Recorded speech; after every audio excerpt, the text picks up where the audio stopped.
اللہ اللہ اللہ نحمده ونصلي على رسوله الكريم اما بعد فاعوذ بالله من الشيطان الرجيم بسم الله الرحمن الرحيم ورفعنا لك ذكرك صدق الله العظيم۔ سورہ علم نشرح کی آیت نمبر 4 میں نے آپ کے سامنے تلاوت کرنے کی سعادت حاصل کی۔ اس آیت مبارکہ میں اللہ تبارک و تعالی نے اپنے حبیب صلی اللہ تعالی علیہ وآلہ وسلم کی شان محبوبیت کا بیان فرمایا ہے اور رفعت ذکر مصطفیٰ صلی اللہ تعالی علیہ وآلہ وسلم کی شان بیان کی ہے۔ رب کریم ارشاد فرماتا ہے وَرَفَعْنَا لَكَ ذِكْرَكَ، اور اے محبوب ہم نے آپ کے لیے آپ کے ذکر کو بلند فرما دیا۔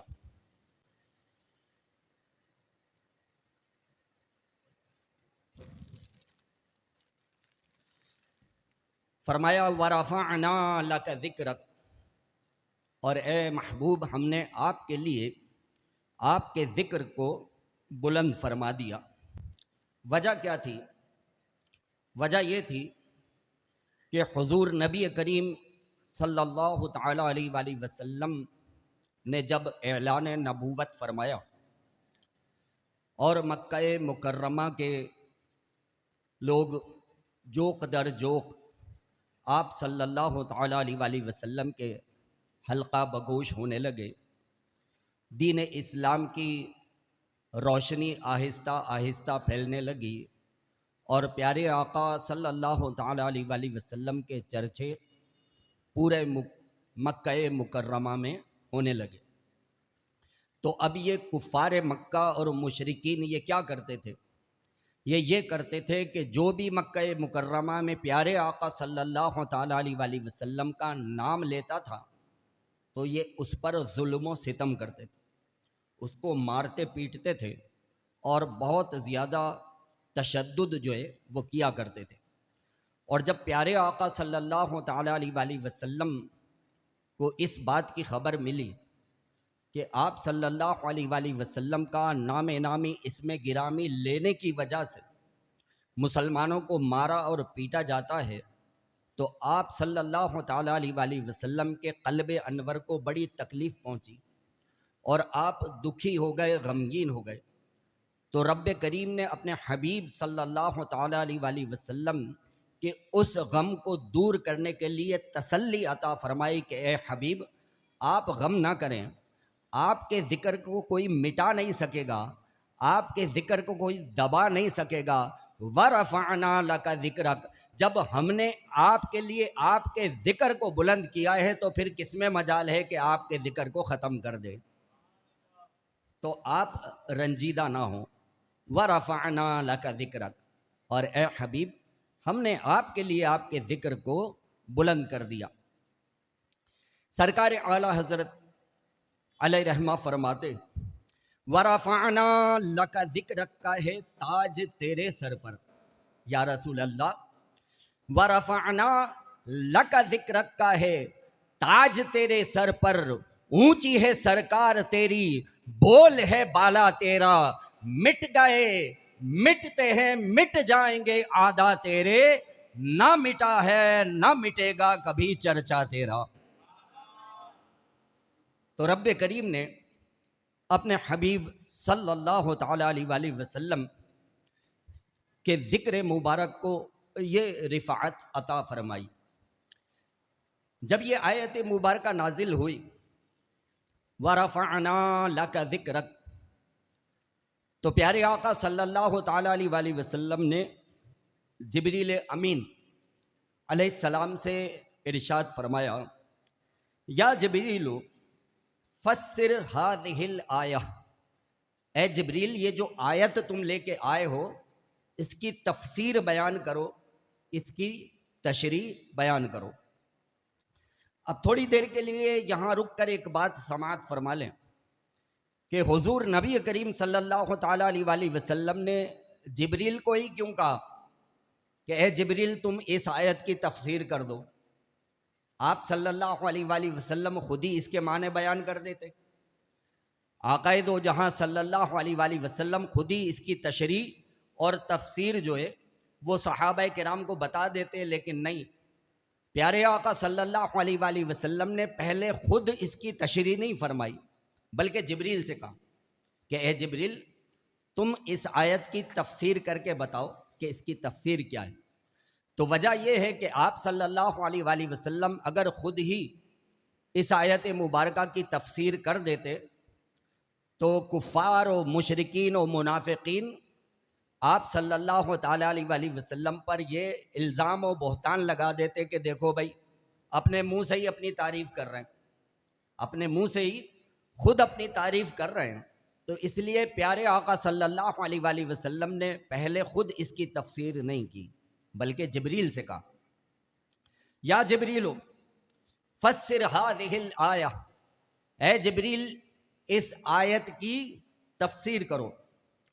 قال جبریل، جبریل امین علیہ السلام کہنے لگے یا رسول اللہ صلی اللہ علیہ وسلم تفسیرها کان قال ربک اذا ذکرت ذکرت معی. یا رسول اللہ اس آیت مبارکہ کی تفسیر یہ ہے گویا کہ آپ کا رب آپ سے یہ ارشاد فرما رہا ہے کہ اے حبیب جہاں جہاں میرا ذکر ہوگا وہاں وہاں تیرا بھی ذکر ہوگا. اذا ذکرت ذکرت معی، اے حبیب جب جب میرا ذکر ہوگا تو میرے ساتھ ساتھ تیرا بھی ذکر ہوگا. تو اللہ تبارک و تعالی نے اپنے ذکر کے ساتھ اپنے حبیب صلی اللہ علیہ وآلہ وسلم کے ذکر کو ملا لیا. فرمایا وَرَفَعْنَا لَكَ ذِكْرَكَ، اور اے حبیب ہم نے آپ کے لیے آپ کے ذکر کو بلند فرما دیا. اور کیسا رب کریم نے اپنے حبیب کے ذکر کو اپنے ذکر کے ساتھ ملایا ہے. کلمہ طیبہ پڑھو، ذکر خدا ہے تو ساتھ میں ذکر مصطفیٰ ہے. اذان دو، ذکر خدا ہے تو ساتھ میں ذکر مصطفیٰ ہے. خطبہ دو تو ذکر خدا ہے تو ساتھ میں ذکر مصطفیٰ ہے. ارے نماز پڑھو تو نماز میں بھی جب ذکر خدا ہے تو ساتھ میں ذکر مصطفیٰ بھی ہے. اذا ذکرت ذکرت معی، اے حبیب جب جب میرا ذکر کیا جائے گا تو میرے ساتھ ساتھ تمہارا بھی ذکر ہوگا. ورفعنا لک ذکرک. کسی عاشق رسول نے اسی بات کو ایک شعر میں بیان کیا ہے، ذرا توجہ کے ساتھ سماعت فرمائیے گا. کہتے ہیں اللہ نے تو کلمے میں بھی یہ اہتمام رکھا ہے، اللہ نے تو کلمے میں بھی یہ اہتمام رکھا ہے کہ اپنے نام کے ساتھ جناب محمد کا نام رکھا ہے. اللہ نے تو کلمے میں بھی یہ اہتمام رکھا ہے کہ اپنے نام کے ساتھ جناب محمد کا نام رکھا ہے. اور یہ بات اور ہے کہ کوئی عمل کرے یا نہ کرے، میرے رب نے تو نماز میں بھی درود و سلام رکھا ہے. میرے رب نے تو نماز میں بھی درود و سلام رکھا ہے. صلو علی الحبیب صلی اللہ تعالی علی محمد صلی اللہ تعالی علیہ وآلہ وسلم. اب ذکر مصطفیٰ کی آپ رفعت دیکھیں. ہم اپنی مسجدوں میں محراب بناتے ہیں نا، تو محراب پر لکھتے ہیں لا الہ الا اللہ محمد الرسول اللہ. مسجدوں میں آپ نے دیکھا ہوگا تقریباً ہر مسجد میں محراب پہ لکھا ہوا ہوتا ہے لا الہ الا اللہ محمد الرسول اللہ صلی اللہ علیہ وسلم. یہ کس چیز کی یادگار ہے؟ کبھی آپ نے سوچا ہے کہ ہم محراب پر کلمہ طیبہ کیوں لکھتے ہیں؟ یہ کس چیز کی یاد دلاتا ہے؟ اب سنیے اور اپنے ایمانوں کو تازہ کیجیے. طویل واقعہ ہے لیکن اس کے اندر یہ بھی ہے کہ جب جناب جبریل امین علیہ السلام نے اللہ کے پیارے نبی حضرت سیدنا آدم صفی اللہ علی نبینا و علیہ الصلاۃ والسلام کی بارگاہ میں عرض کی کہ اے اللہ کے پیارے نبی، حضرت آدم علیہ السلام، جب اللہ تبارک و تعالی نے آپ کے جسد خاکی کے اندر روح کو داخل فرمایا، آپ کے جسم میں زندگی کی حرارت پیدا ہوئی، اے اللہ کے پیارے نبی حضرت آدم علیہ السلام، جب آپ نے آنکھ کھولی تو آنکھ کھولنے کے بعد سب سے پہلے آپ نے کیا دیکھا تھا؟